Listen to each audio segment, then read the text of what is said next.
ಮಾಡ್ತಿದ್ರಿ ನೀವು ಅಂತ ಕಾಂಗ್ರೆಸ್ನವ್ರು ಪ್ರಶ್ನೆ ಮಾಡ್ತಾ ಇರೋದು ಸರ್. ಗುಂಡಿ ತೆಗೆದಾಗ ಏನೂ ಸಿಗ್ಲಿಲ್ಲ, ಈಗ ಪ್ರಶ್ನೆ ಮಾಡ್ತಾ ಇದ್ದೀರಾ. ಗುಂಡಿ ತೆಗೆಯೋರ್ಗು ಅಷ್ಟೊಂದು ಮಾತಾಡ್ತಾ ಇದ್ರು, ಎಲ್ಲ ಚರ್ಚೆ ನಡೀತಾ ಇತ್ತು, ಆಗ ಯಾರು ಪ್ರಶ್ನೆ ಮಾಡಲಿಲ್ಲ.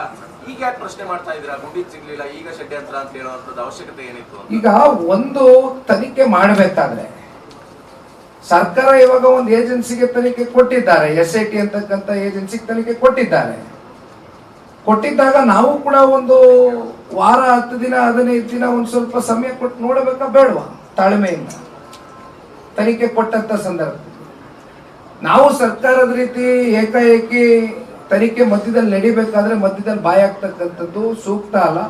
ನಾವು ಎಲ್ಲ ಒಂದು ವಾರ 10 ದಿನ ಆಗ್ಲಿ, ಎನ್ಕ್ವೈರಿ ಆಗ್ಲಿ, ಅದೇನು ಹೊರಗಡೆ ತಗೋಬರ್ತಾರೆ, ತದನಂತರ ನಾವು ಕೂಡ ಮಾತನಾಡ್ತಕ್ಕಂಥದಕ್ಕೆ ಎನ್ಕ್ವೈರಿಯ ಬಳಿಕ ಎನ್ಕ್ವೈರಿ ಏನೇನೋ ಇವರು ಮುಂದಿಡ್ತಾರೆ ಅಂತಕ್ಕಂಥದ್ದು ನಾವು ಕೂಡ ಕಾದ್ ನೋಡಿದ್ವಿ. ಬಟ್ ಅಲ್ಟಿಮೇಟ್ಲಿ ಏನ್ ತಗೊಂಡ್ ಬರ್ಲಿಕ್ಕಾಯ್ತು? ಅರ್ಧ ಸತ್ಯ ಅಂತ ನನಗಂತೂ ಇದ್ರಲ್ಲಿ 1% ಸತ್ಯ ಕೂಡ ಕಾಣ್ತಾ ಇಲ್ಲ, ಇಲ್ಲಿವರೆಗೂ ತಗೋಬರ್ಲಿಕ್ಕೆ ಆಗಿಲ್ಲ ಆಚೆ. ಬಟ್ ಇದು ultimately this has to go to NIA. ಇದು NIA ಹೋದ್ರೆ ಬಹುಶಃ ಇದರ ಸಂಪೂರ್ಣ ಸತ್ಯಾಸತ್ಯತೆ, ಇದರ ಹಿಂದೆ ಇರ್ತಕ್ಕಂಥ ಯಾರೋ ಒಬ್ರೋ ಇಬ್ರೋ 3 ಜನ ಇರ್ತಕ್ಕಂಥ ವ್ಯಕ್ತಿಗಳಲ್ಲ ಇದ್ರ ಹಿಂದೆ ಇರ್ತಕ್ಕಂಥದ್ದು.